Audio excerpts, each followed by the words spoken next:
integrate these models more deeply into our corporations, our governments, and our institutions. So maybe that would be my answer. Thank you. Can I pick up on something? Yeah, please go ahead. So I think it's really important in these conversations. There's such a conflation between risk and trust, and talking about co-opting the narrative. I wish we could actually take the word AI and trust out of the equation. You know, it's funny when you walk down the promenade, the number of signs, AI and trust. They're not going to write AI and risk.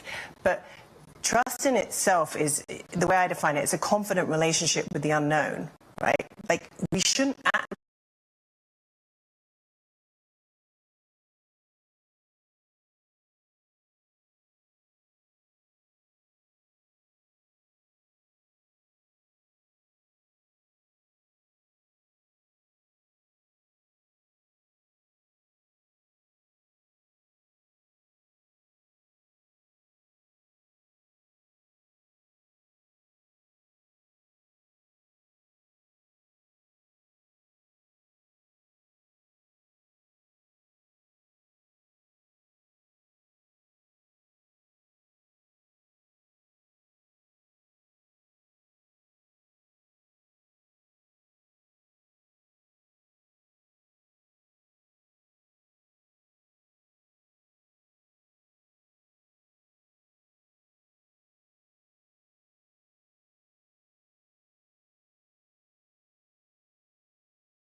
welcome the Chairman of the Board of Peace, the President of the United States of America, Donald J. Trump.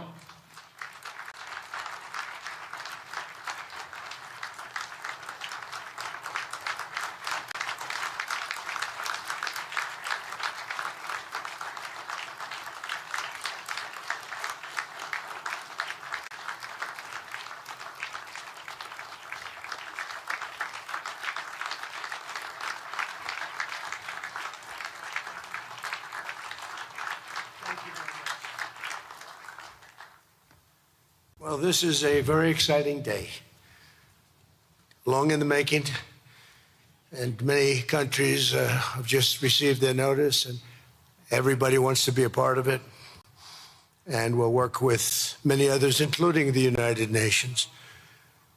But I want to thank you all for being here. Yesterday, we had an incredibly successful visit with many of the world's top business leaders, the best, the biggest, most successful, and foreign heads of state. And now we have one of the most important meetings of all, the official formation of what is known as the Board of Peace.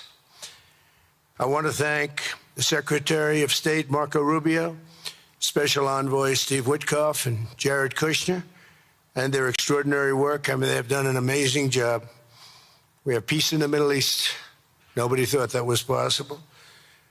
We've settled 8 wars, and I believe another one's coming pretty soon. You know what that is? The one that I thought was going to be an easy one has turned out to be probably the most difficult. Last month, 29,000 people died, mostly soldiers, in Ukraine, Russia. Think of that, 29,000, 27,000 in the month before, 26,000 in the month before that. It's terrible. But we have meetings and we think we're making a lot of progress.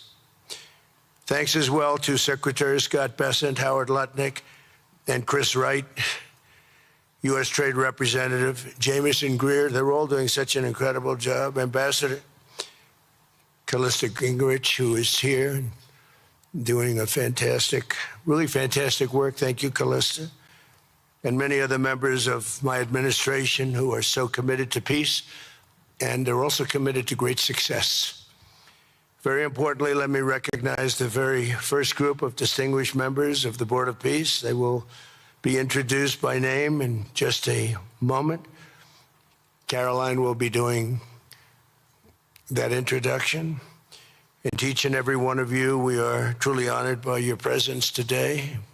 Leaders of countries, in most cases, very popular leaders. In some cases, not so popular, but that's the way it goes in life. Thanks as well to President Karol Nawrocki of Poland, who's a fantastic man. He just won a very big election. I'm very proud of him.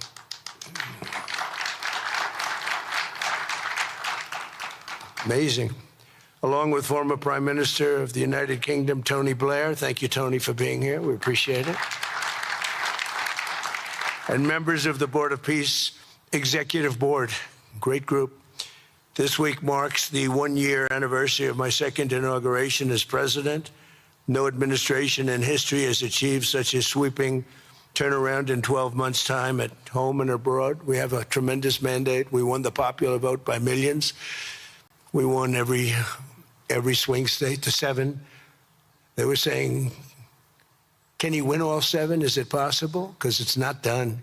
And we won all 7. We have a great mandate back at home. As I said yesterday, the U.S. economy is booming with virtually no inflation. It was 1.2% for the last 3 months. And we inherited the worst inflation in the history of our country. And we have economic growth now of 5.4%, it looks like. And I think that number can double and triple if we do the right things and if we change thinking so that if you announce good numbers, the markets go up, instead of if you announce good numbers, the market goes down because everybody tries to kill it by lowering or raising interest rates depending on the situation. When America booms, the entire world booms. And we have secured commitments for over $18 trillion in new investment coming into our country, which is a record. by many times over, not just by a little bit, by many times. There's no country ever in history that's gotten anywhere near that number. Slashed our trade deficit by 77%. This is in 1 year. Yesterday was 1 year. And signed historic trade deals with nations from all over the globe. Today, the world is richer, safer, and much more peaceful than it was just 1 year ago. We put out all those fires. A lot of people didn't know, including me, that some of those wars were going on. And some of them were going on for, in one case, 32 years, in another case, 35 years, and another one, 37 years. We were very happy to stop the war that had started with India and Pakistan, two nuclear nations. And I was very honored when the Prime Minister of Pakistan said President Trump saved 10 and maybe 20 million lives by getting that stopped just before bad things were going to happen. As president, I ended those 8 wars in 9 months, including Cambodia and Thailand. And by the way, many of the leaders are here. Kosovo and Serbia, the Democratic Republic of the Congo and Rwanda, Pakistan and India, Israel and Iran, Egypt and Ethiopia. We're working on that right now. I met yesterday with a very good general and a very good leader of Egypt. We're working on a dam that was built which precludes the Nile River from getting water. It's a little tough situation, but we'll get that settled. I really had it just about settled in my first term, and then we had a rigged election. Took me out of commission for a little while, but here I am back. We'll get it settled. But it's a pretty tough situation. A dam was built, and the water doesn't come down to the Nile. When I think of Egypt, I think of the Nile, but I think of the Nile with water in it. Armenia and Azerbaijan, who, I mean, a lot of these leaders have become my friends. They become my friends. They're here. And, of course, the war in Gaza, which is really coming to an end. We have little fires that we'll put out, but they're little. They were giant, massive fires, and now they're down to little fires, and we can put them out very easily. We have 59 countries that are involved in peace in the Middle East. Many of them not in the Middle East. They're near the Middle East, but they're not in the Middle East. And many have said that if Hamas doesn't do what they promised they would do, and I think they probably will, but they were born with rifles in their hands. They were literally born. The first day they had a rifle put into their hands, but they have to give up their weapons. And if they don't do that, it's going to be the end of them. But many countries have told me we want to go in and do it, and they really aren't countries that you traditionally think of as being involved in that. But that's a fire. Hezbollah in Lebanon, we have to do something about that. But these are, I call them remnants. They're small remnants compared to what it was before. It was massive, large, powerful countries fighting each other. In another great victory for the ultimate goal of peace, in June, we obliterated Iran's nuclear enrichment capacity with Operation, we call it Operation Midnight Hammer. And it was midnight, it was dark, no moon, and every single one of those bombs from the B-2 bombers hit the air shafts and went deep into the earth and totally obliterated everything that they were doing. They were 2 months away from having a nuclear weapon. Can't let that happen. And Iran does want to talk, and we'll talk. We've also hit ISIS in Syria, and very strongly, as you know. In my first administration, I took out al-Baghdadi, the founder of ISIS, and he was trying to start it up again because due to the tremendous talent of General Raisin Kane, as I call him, he wiped out ISIS in a period of 3 weeks in my first term. You know, we had a great first term, but the second term is, I think, blowing it away, actually. But we took out ISIS, and we hit, it was gone, but during the Biden administration, it formed again a little bit. We hit it very hard in Syria. And Syria, by the way, I spoke with the president, is making a lot of progress, tremendous progress, actually. We're very happy about that. We took off all sanctions, which gives them a chance to breathe. And he is working very, very hard, and I think he's going to put it all together. So many things are happening, many good things. Threats to Europe and America, the Middle East, and other places are really calming down. It's a lot different than it was just 1 year ago. Just 1 year ago, the world was actually on fire. A lot of people didn't know it. And in Nigeria, we're annihilating terrorists who are killing Christians. We've hit them very hard. They've killed thousands and thousands of Christians. What's that all about? Much of this unprecedented success is possible because I rebuilt our military in my first term, and now we're making it even stronger. We have a budget of over $1 trillion this year, and next year we're going to 1.5 trillion. Our country's never done better economically. We're taking in numbers that we've never taken in, not only the fact that the investment is at 18 trillion plus, but our jobs numbers, everything is, I think, maybe better than ever before. I think you're going to see some, and a lot of you are investing in our country. I think you're going to be extremely happy with your investments. I think you'll see numbers like you haven't seen before. I also secured commitments from virtually all NATO allies to increase their defense spending to 5% of GDP. Everybody but Spain. I don't know what's happening with Spain. Why would they not do that? They want a free ride, I guess, huh? Every country but Spain increased to 5%. I don't know why. We're going to have to talk to Spain. With America's renewed attention to security of the Western Hemisphere, I've stopped the invasion on our southern border and designated the drug cartels as foreign terrorist organizations. And you probably saw that we've virtually stopped almost 100% all drugs coming in by water. And now we're going to stop them on land. The land is easy. The water is tough. But that's down now. I heard it just last night.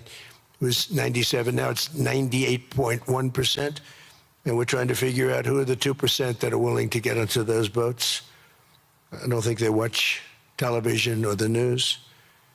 But we've taken out almost 100% of all of the drugs coming into the United States by water. And now we'll, I think, very easily stop them on land. That's the easy part. We wanted to wait till the other was taken care of. And earlier this month, thanks to the unrivaled skill, power, and might of the U.S. military, we have the most powerful military in the world by far. We captured the outlaw dictator, Nicolas Maduro, and the people of Venezuela are very happy about it. And we're having great relationships with the new leaders of Venezuela. The relationships have been good.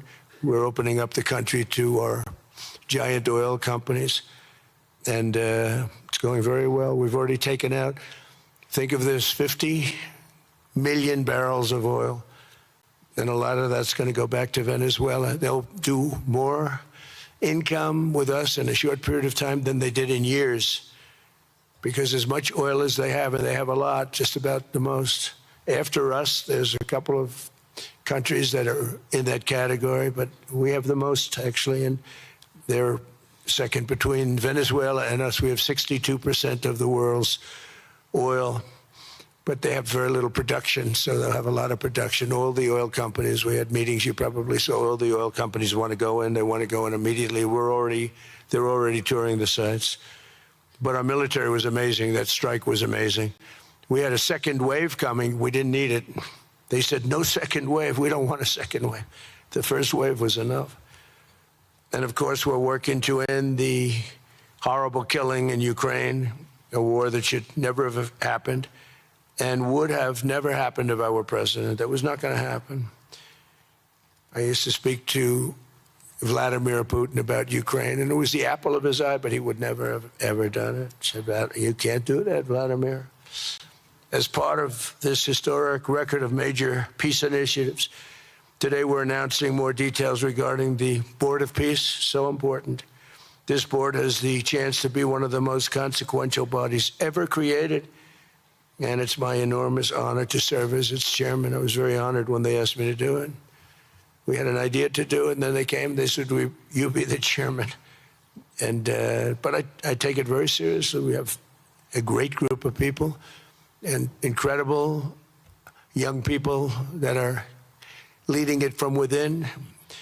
It's running beautifully, started already. And every country, just about every country, wants to be a part of it. And we just sent out the letters a couple of days ago, and these are just the countries that are here. They happen to be in Davos. So we said, would be honored if you wanted to join us up on the stage. And it's really great. They're friends of mine. I think, let me see. Yeah, every one of them is a friend of mine. A couple, let's see, a couple I like, a couple I don't like. No, I like, actually, this group, I like every single one of them. Can you believe it? Usually I have about 2 or 3 that I can't stand. Usually I have 2 or 3 that I don't like. I don't find them up here. I like every one of these people. No, they're great people. They're great leaders. And the Board of Peace is composed of leaders, the top leaders in the world, actually. Last October, we released a plan for the permanent end to the conflict in Gaza, and I'm pleased to say that our vision was unanimously adopted by the United Nations Security Council late last year. Under phase 1 of this plan, we have painstakingly maintained that Gaza, and we're going to have it very strongly, and it's what we have, maintained the Gaza ceasefire, delivered record levels of humanitarian aid. We've given aid, you know, you used to hear all the people were starving and it was terrible. Now we have, you don't hear that anymore. We've delivered record levels of humanitarian aid. I want to thank the United States, but I want to thank some of the countries that are sitting right up here, because they've sent great aid, aid also in the form of money, where we go out and purchase food, and you don't hear those stories anymore with people starving. And secured the release of all 20, you know, we secured the release of all 20 living hostages. Now, I want to thank Steve Witkoff and Jared and everybody for working so hard. They worked so hard, but there were 20 remaining living hostages. Now, we got hundreds out, but the last 20, I said, boy, that's going to be a tough one. And I said that a year before, and it was a tough one, but we got them. Got all 20, every one of them. And we had also about 28 that were dead, but the parents wanted them just as though they were living, just as much. Some cases, it almost seemed more. It was amazing, actually, the love. But their boy had been killed in just about all cases, young men.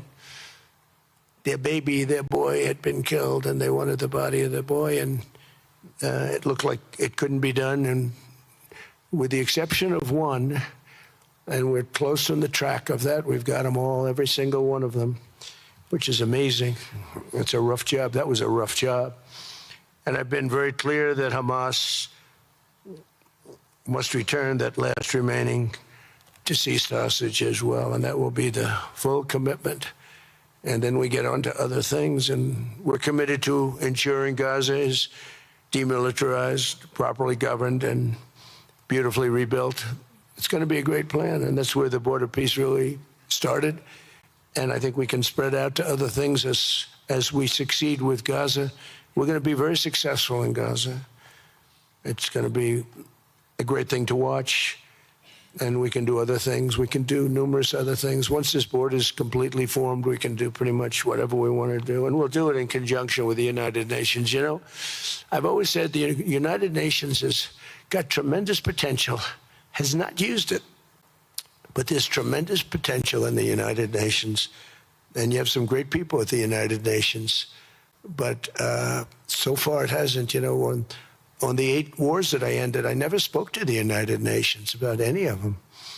And you would think that I should have. You would think they could have done those 8 wars, but they couldn't have. And they tried, I guess, in some of them, but they didn't try hard enough. But there's tremendous potential with the United Nations. And I think the combination of the Board of Peace with the kind of people we have here, coupled with the United Nations, can be, you know, something very, very unique for the world. It's for the world. This isn't United States. This is for the world. As everyone can see today, the first steps toward a brighter day for the Middle East and a much safer future for the world are unfolding right before your very eyes. Together, we are are in a position to have an incredible chance. I don't even call it a chance. I think it's going to happen. To end decades of suffering, stop generations of hatred and bloodshed, and forge a beautiful, everlasting, and glorious peace for that region and for the whole region of the world, because I'm calling the world a region. The world is a region.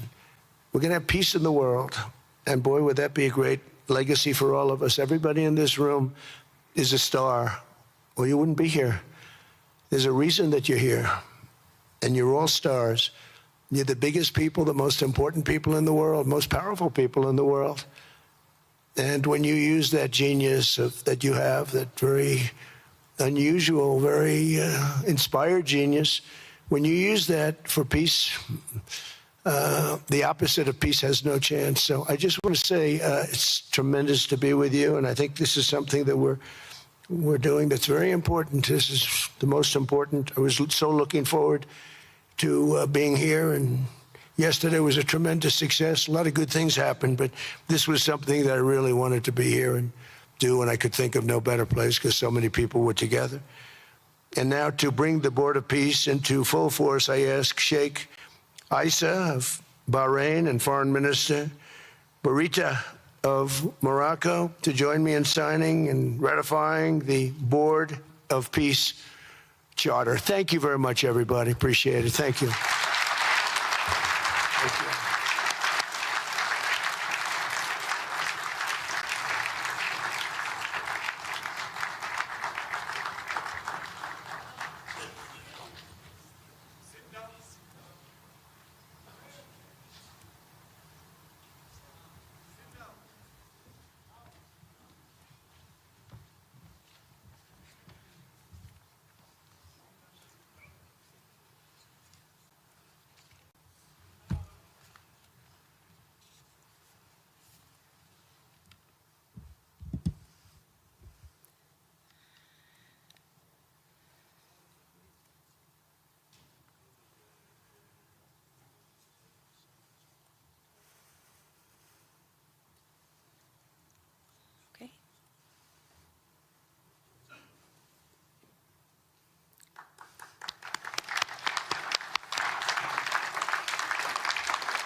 Congratulations, President Trump. The charter is now in full force, and the Board of Peace is now an official international organization.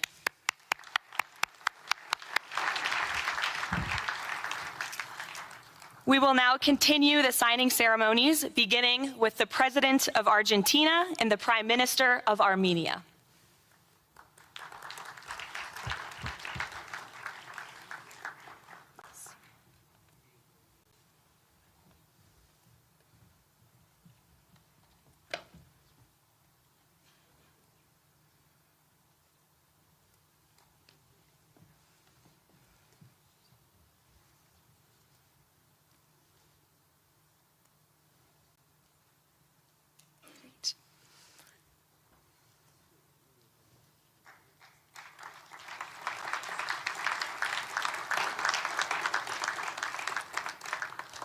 Next up, the President of the Republic of Azerbaijan and the Prime Minister of the Republic of Bulgaria.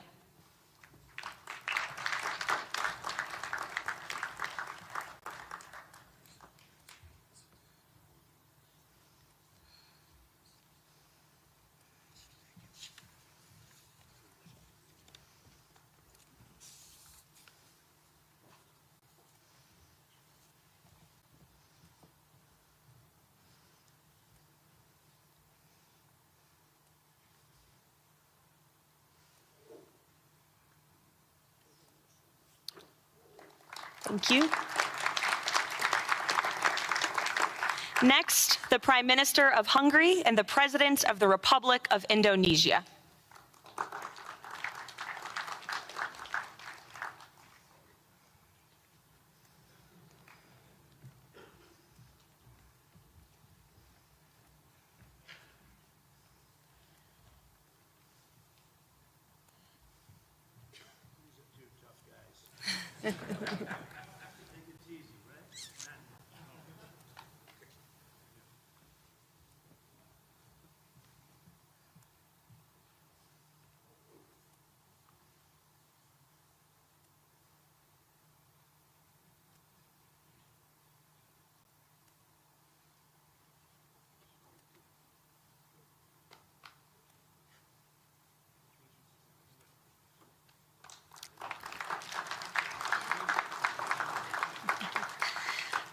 Next, the Deputy Prime Minister of the Kingdom of Jordan and the President of the Republic of Kazakhstan.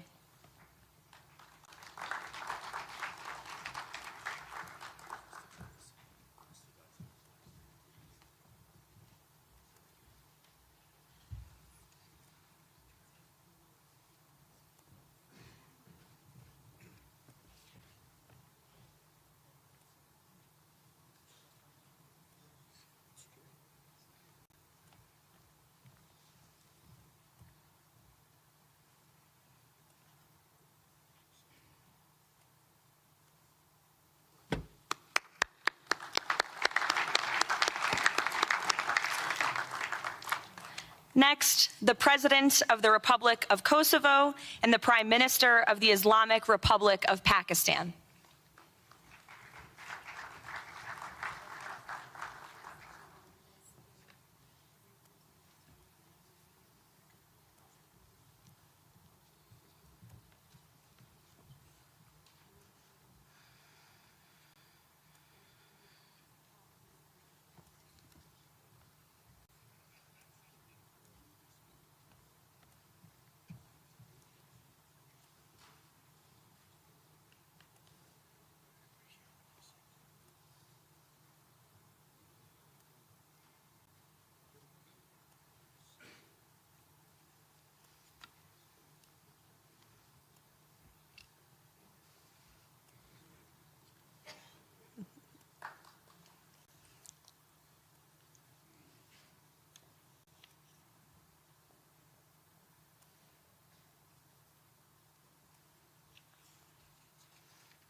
That's it.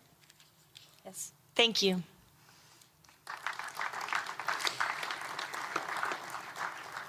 Next, the President of the Republic of Paraguay and the Prime Minister of the State of Qatar.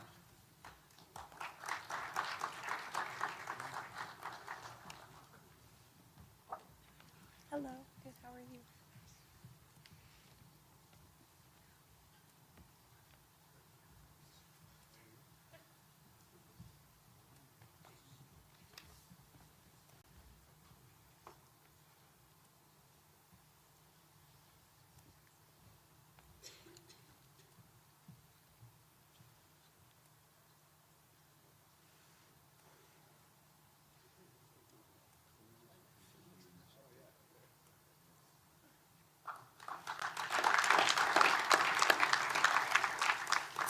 Next, the Minister of Foreign Affairs of the Kingdom of Saudi Arabia and the Minister of Foreign Affairs of the Republic of Turkey.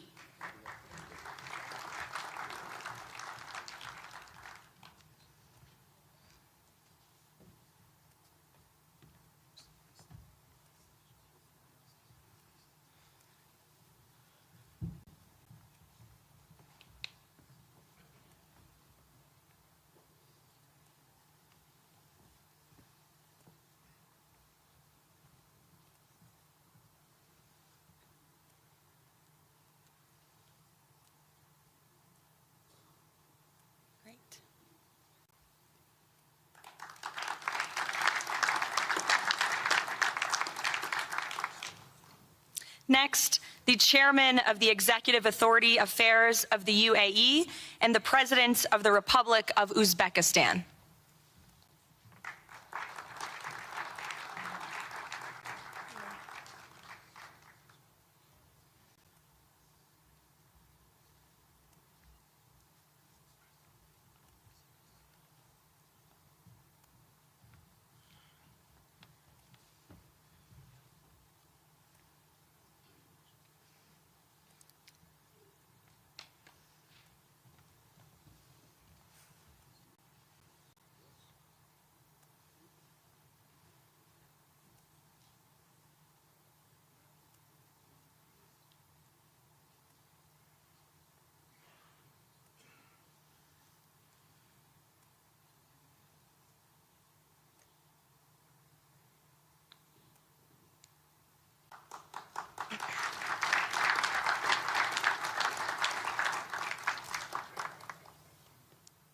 And last but not least, the Prime Minister of Mongolia.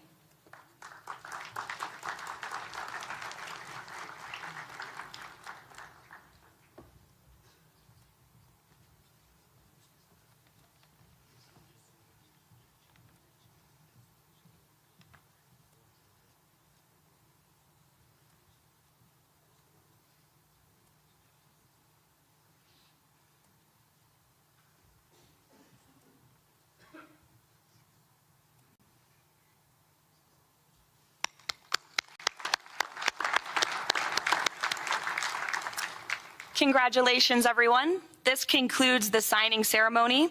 If President Trump and all of the Board of Peace members could please join the President around the table. The President is now going to sign the inaugural resolution that will resolve the Board of Peace's Gaza mandate per the United Nations Security Council Resolution 2803.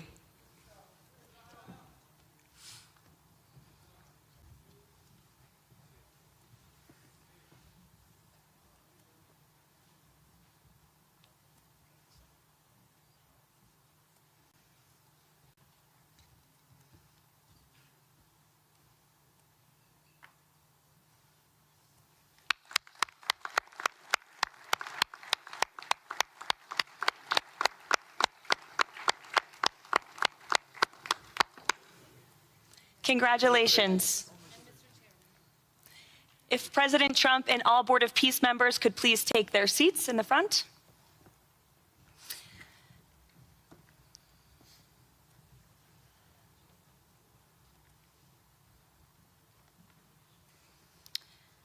Now it is my honor to introduce the United States Secretary of State Marco Rubio, who will speak about President Trump and his accomplishments. Without further ado, Secretary Rubio.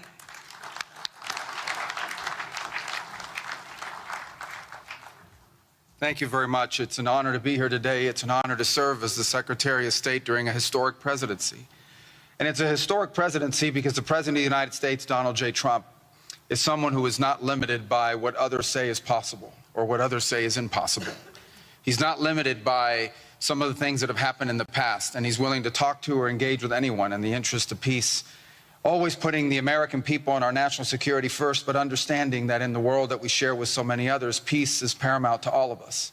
We are here today because of President Trump's vision. If we go back just a few months ago, people thought what was happening in Gaza was impossible to solve. 28 hostages that were dead, others that were still living, all these hostages that were being held. No one thought that that would ever come to a resolution without more fighting and more bloodshed along the way. In fact, frankly, many thought it was intractable. And sadly, many of the institutions that have served us well, in many cases, for the last 70 years, were unable to do anything about it. But President Trump had the vision and the courage to dream the impossible, to believe that it was doable, and to pursue it with all of his heart. And he was in that capacity assisted by an extraordinary team, and I think both Jared and Steve deserve a tremendous amount of credit, Jared Kushner and Steve Woodcock, for all the work they put in. And all of our partners here today. And now we have this Board of Peace, who I believe's possibilities are endless. Obviously, with a focus first and foremost on making sure that this peace deal in Gaza becomes enduring. And I know this president has it as his highest priority and will give it everything he has to make sure that this is successful. I also want to acknowledge the extraordinary leaders that are here today. This is not just a Board of Peace, this is a Board of Action. Just like President Trump is a president of action. A lot of times people like to give speeches. I've been to many of these forums, and they're not useless, and they're not, they have utility in many cases. But oftentimes in international affairs, we often find ourselves at events where people are reading these scripted statements, these strongly worded letters that they put out, but no action, nothing happens. This is a group of leaders that are about action. And the President of the United States is a president of action, of getting things done. And today is the beginning of that, of a new era and a new stage that we think is so important as a model to the rest of the world of what is possible. And clearly the focus is right now on Gaza and making sure that the plan that's about to be presented to you here today, this vision for the future of Gaza, this vision for the future of the region, is not just possible and promising. It is our destiny if we put the time and the effort that it requires, as I know this board will do. But I also think it will serve as an example of what's possible in other parts of the world. Without losing focus on what's before us now, this is what's possible for other places and other conflicts that seem impossible to solve right now. So I want to, on behalf of the United States, on behalf of the team that worked so hard on this, thank every single one of the leaders that are here today and all of the countries that have committed to joining, and many others who are going to join. You know, others either are not in town today or they have to go through some procedure internally in their own country because of constitutional limitations, but others will join. Many want to be a part of this effort because it is going to be a successful effort. And you see it reflected here today among countries of different backgrounds from different parts of the world, majority Christian some, majority Muslim others, who've come together, in fact, former adversaries who have joined here as part of this Board of Peace. And all was possible, and I want to acknowledge this again, because of the vision and the drive of the President of the United States. So thank you all for joining us here today. We appreciate it very much.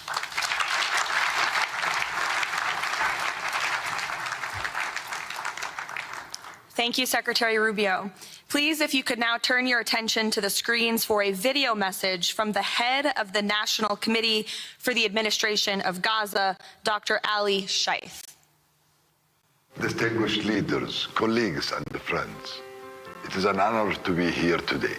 I want to start by thanking President Donald J. Trump and his administration for their intensive efforts to advance peace in the whole region. I also thank Egyptian President Abdel Fattah al-Sisi, Qatar, and Turkey as mediators, the Palestinian Authority, and members of the United Nations Security Council for welcoming the comprehensive peace plan.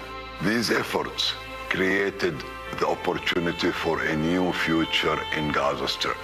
But what will really matter is what comes next. This transition will succeed only if it delivers real, tangible improvements in daily life for Gazans.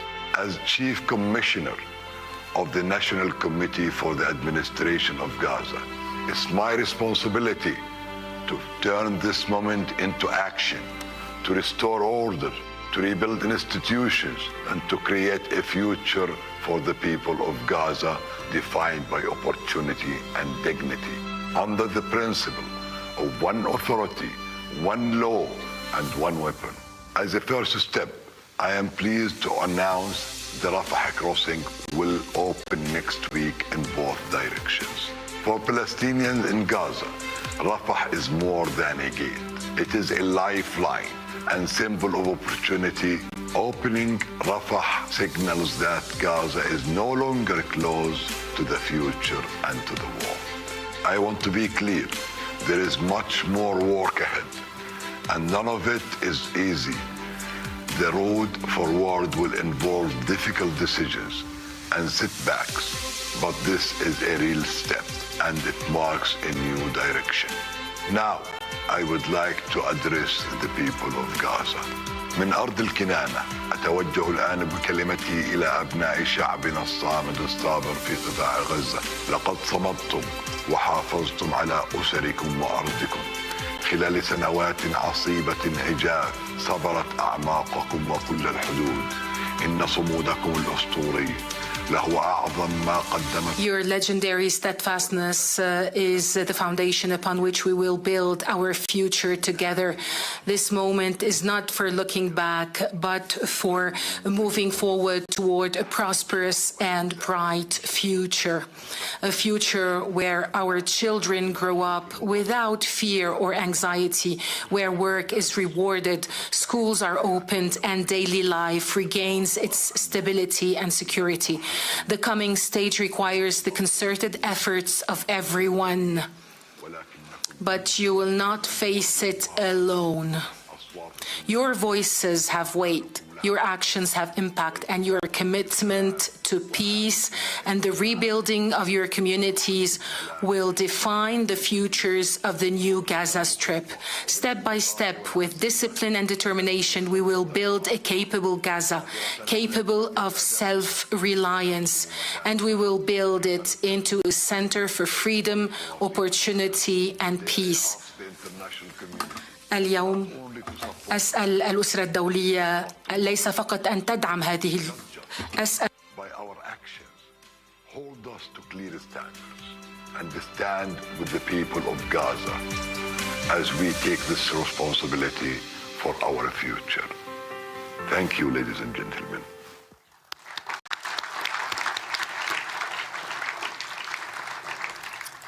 I now would like to welcome to the podium U.S. Special Envoy Steve Witkoff and Jared Kushner.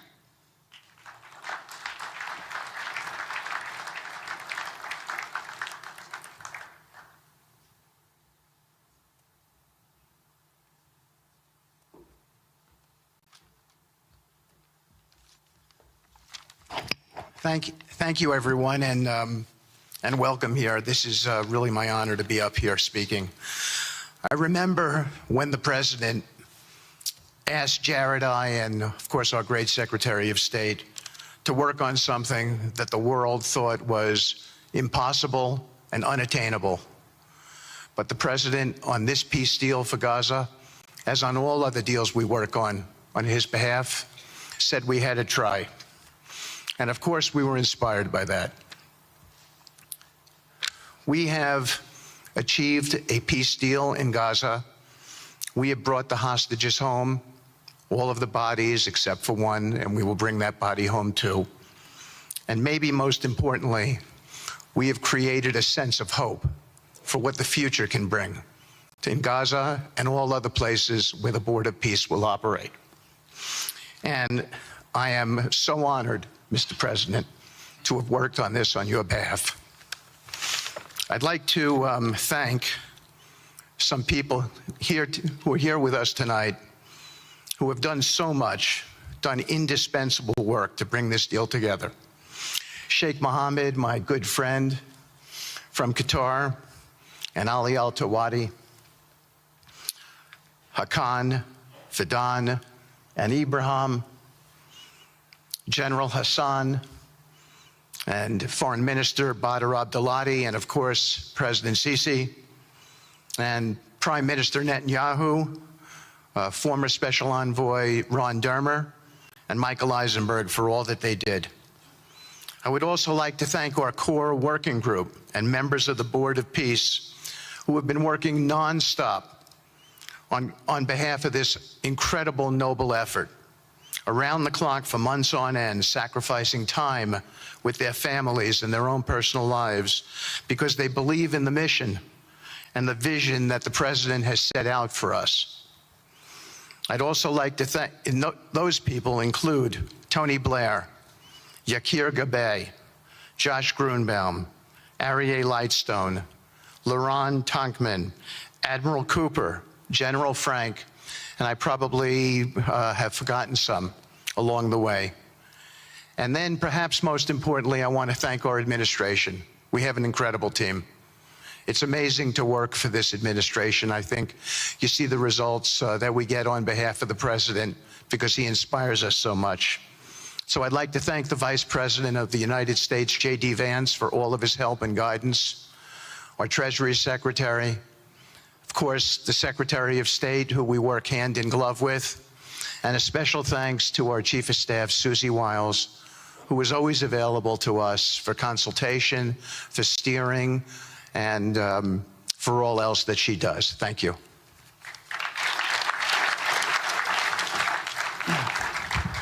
Thank you, Steve. And I have to say, one of the great honors for me of being able to work on this has been working with Steve, who really is as brilliant as he is. His heart is tremendous. He's a lot of fun to be with. And even in some of these, very difficult moments where we didn't think things were happening, working together really was an amazing treat.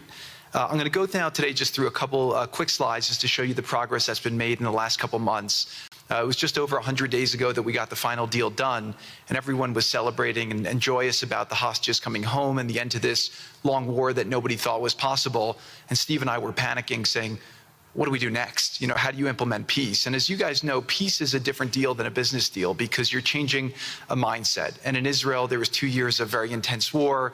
For the people in Gaza, there was more than just 2 years of war. They had 20 years of hopelessness being ruled by a terrorist organization. For the people in the Middle East, their hearts were pulled by this. And throughout the entire world, it really was weighing on us. And so we needed to think about, what do we do next? How do we change the habits? How do we change the behaviors? And we really got to work right away. And the team that Steve thanked, including the White House team and the team, the volunteers, it's really been an incredible effort, very entrepreneurial.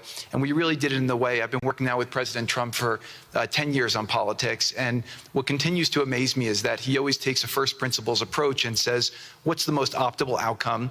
Aim for that. Whereas politicians are always focused on the downside or what could go wrong or how to make it a little bit better. He always says, aim for the best possible and do your best to get there. And if everyone thinks it's impossible, that's even more reason why you should aim for it. And so really thank you for the leadership and the inspiration for doing this.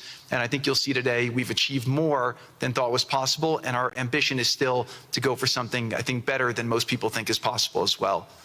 So let's see if these things work. They never usually work. Good. So quickly, I'll go through this 2-year war, 90,000 tons of munitions. There's over 60 million tons of rubble there, and tens of thousands of fatalities. Through the ceasefire, we were able to get to through the 20-point plan, ceasefire, release of hostages. Getting the UN resolution passed was a huge, huge effort, really thanks to Mike Waltz and the whole team there. They did an incredible job. And we've then, with the help of the UN, we've worked very, very well with them. This is why you need a new organization like the Board of Peace to work with the UN. I want to thank Tom Fletcher, did an incredible job of really getting it going. We've done historic humanitarian aid. Going forward, number one thing is going to be security. Obviously, we've been working very closely with the Israelis to figure out a way through de-escalation. And the next phase is working with Hamas on demilitarization, which I'll talk about in a second. But without security, nobody's going to make investments. Nobody's going to come, build there. We need investments in order to start giving jobs. We want to take these people. 85% of the aid of Gaza, 85% of the GDP of Gaza has been aid for a long time. That's not sustainable. It doesn't give these people dignity. It doesn't give them hope. And so we want to use free market economy principles. A lot of what President Trump spoke about that he's doing in America, we want to bring the same mindset, the same approach to a place like Gaza to give these people the ability to thrive and have a good life. Let's see. So on the aid, I mentioned the UN. So now people are talking about famine. 100% of the food needs are met, and that's been overabundance. The cost of goods have gone down tremendously. Over 55,000 trucks have gone in, and over 1.4 million pallets. And it's been the largest humanitarian effort done into a war zone that anyone's been able to tell us about. This really has been a great joint effort that everyone's been able to do, and so it's a great thing. We all just heard from Ali. We have been so impressed. Steve and I were speaking to him and the entire committee. Such bravery of these people to step up. And we've worked with the Palestinian Authority, who's been helping us as well. But this committee is the first time it's a technocratic, apolitical committee. I really want to thank the Arab partners for helping us select the right people to do this. And we just need to believe in them and support them. I put this up here. It's probably a little too small for me to read, but this is really important if you saw the mission statement. So Hamas's mission statement was, we need to destroy the state of Israel. That has not worked well for the people, as we've seen. Their mission statement is, we are committed to establishing security, restoring the essential services that form the bedrock of human dignity, such electricity, water, healthcare, and education, as well as cultivating a society rooted in peace, democracy, and justice, operating with the highest standards of integrity, transparency. So these are the basic things. Their goal is to have peace and to help their people, which is an obvious mission statement for a government, but actually fairly novel for Gaza.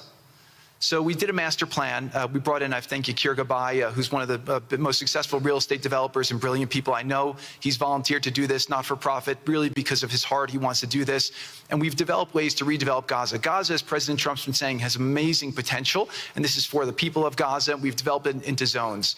In the beginning, we were toying with the idea of saying, let's build a free zone, and then we have a Hamas zone. And then we said, you know what, let's just plan for catastrophic success. Hamas signed a deal to demilitarize. That is what we are going to enforce.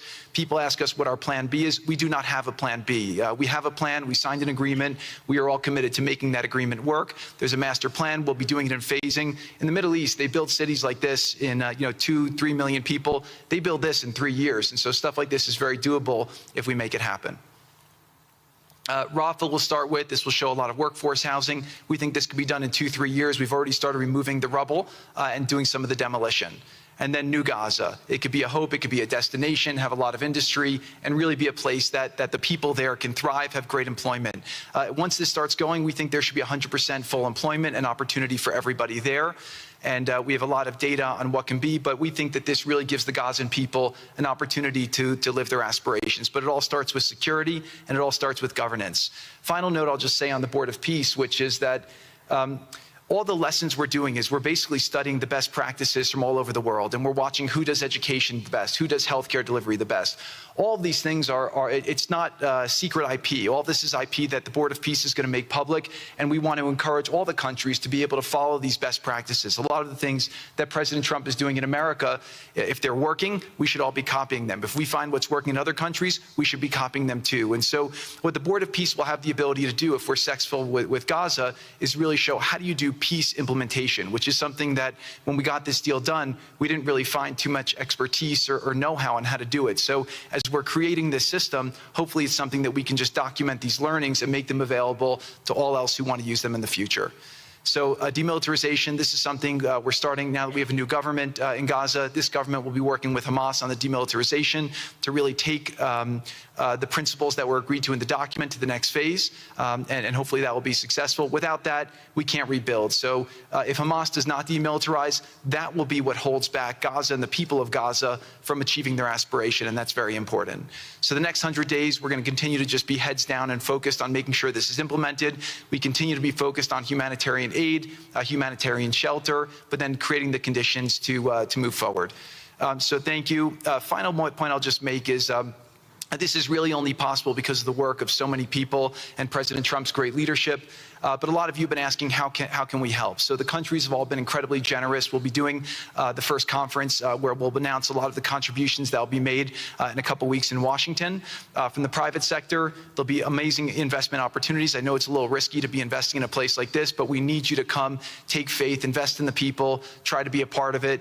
And then finally, I'll just talk to people on the media and on the social media, which is, this deal only happened because we worked with Israel, we worked with Turkey, we worked with Qatar, we worked with Saudi, we worked with Egypt. I mean, everyone worked together. We worked with UAE.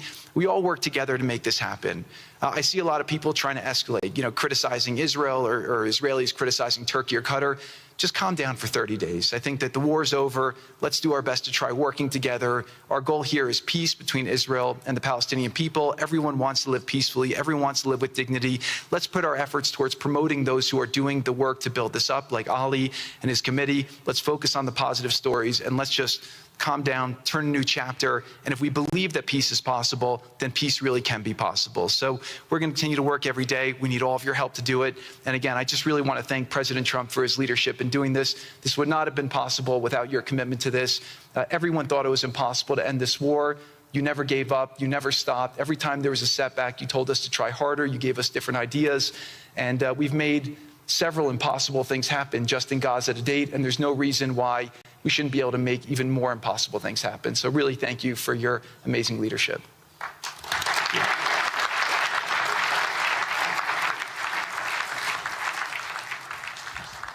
Thank you, Jared and Steve. Now I would like to introduce and welcome to the podium the High Representative for Gaza, Nikolay Mladenov.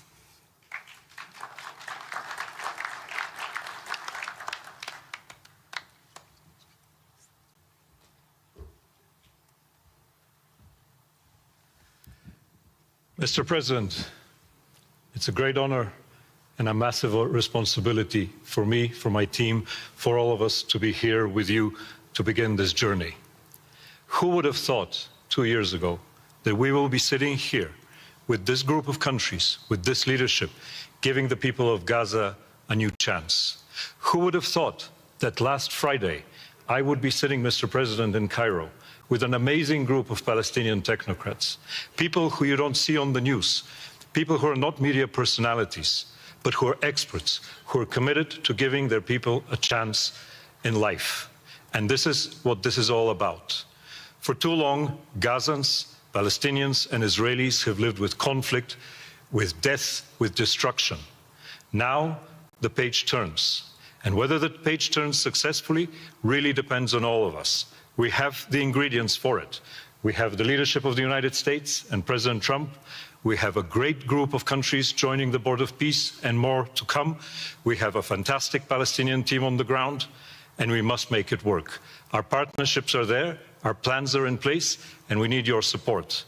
And finally, I look to all of you who are in this room and who are watching this meeting from their screens at home or in their offices.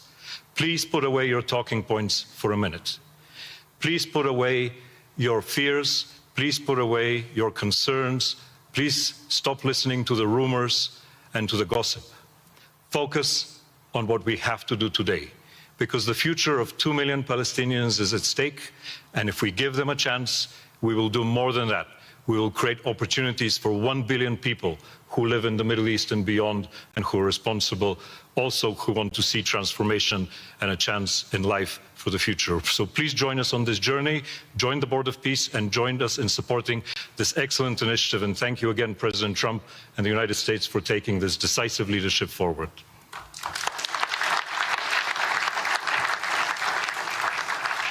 Thank you.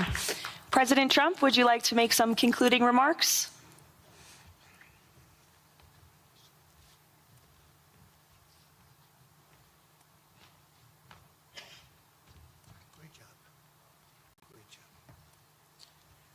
Well, I just want to tell you it's all happening. And one of the first things I said when we really got involved in this project, and it's a big one, but it's very doable, I said to Jared and Steve and some of the other folks, including Larry Fink, and congratulations on the great success. The two of you have done a fantastic job. This is bigger and better than ever. We usurped some of your time for a very important reason, and you understand that better than anybody, and we appreciate that you're here very much. Thank you both very much. But I said that, you know, this is a great location. It all begins, see, I'm a real estate person at heart, and it's all about location. And I said, look at this location on the sea. Look at this beautiful piece of property, what it could be for so many people. It'll be so great. People that are living so poorly are going to be living so well. But it all began with the location. That's the vision. They look out on the waters, and very few places are like it. So we put together a team that's outstanding, a team that's done it before, a team that I think has done tougher jobs. If you want to know the truth, we've done some tough jobs. And we continue to. As far as the United States is concerned, we're behind it. And the United States has never been stronger, never been bigger, better. It's doing really well. You see that, building thousands of businesses, plants, factories all over the United States are right now under construction. Nobody's ever seen anything like it. And this is just an honor to be involved with this and to be involved with the great people in this room and the great leaders that are sitting on stage. We thank you very much. And we have many others that have signed up, and they all want to be members of the Board of Peace because it really will be important. This is not going to be a waste of time. We waste so much time on things that never happen. This will happen, and it's already happening. Thank you very much, everybody. It's a great honor to be with you. Thank you. Thank you.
I think everybody was waiting. It's great. It's great that everybody's still here. Welcome, everybody. And Mr. President, thank you again for joining us this week. I know your schedule's crazy, and it was very meaningful for the World Economic Forum and everyone else that you took the time to be here in your busy schedule. I want to just talk about these gatherings. They're sometimes known for papering over differences with a lot of air kisses, platitudes, jargon. But I don't think anyone could say about that this year. More than at any other World Economic Forum annual meeting I've attended, there's been less effort to pretend. And I think we can all agree there's more of a willingness for people to listen. Even when your values and your views clash. We're having conversations, even when conversations are uncomfortable. And hopefully through those conversations we have better, deeper, more sincere understandings. So it's about a dialogue, and dialogues doesn't necessarily lead to agreement. But it's the first step towards understanding, and sometimes, importantly, towards movement and resolution. It may be unfashionable to be an optimist about disagreements discussed this week, but the most enduring disagreements appear unresolvable right up until the last moment, and they're resolved. Mr. President, thank you for recognizing that the World Economic Forum is a place where we get to have hard questions that can be debated, and where difficult problems can at least be confronted together. And we're grateful that you added your voice, and a needed voice, to the conversation today and again this evening. Mr. President, thank you again for being here. I think you could see by the audience, they're thrilled. And we look forward to hearing from you.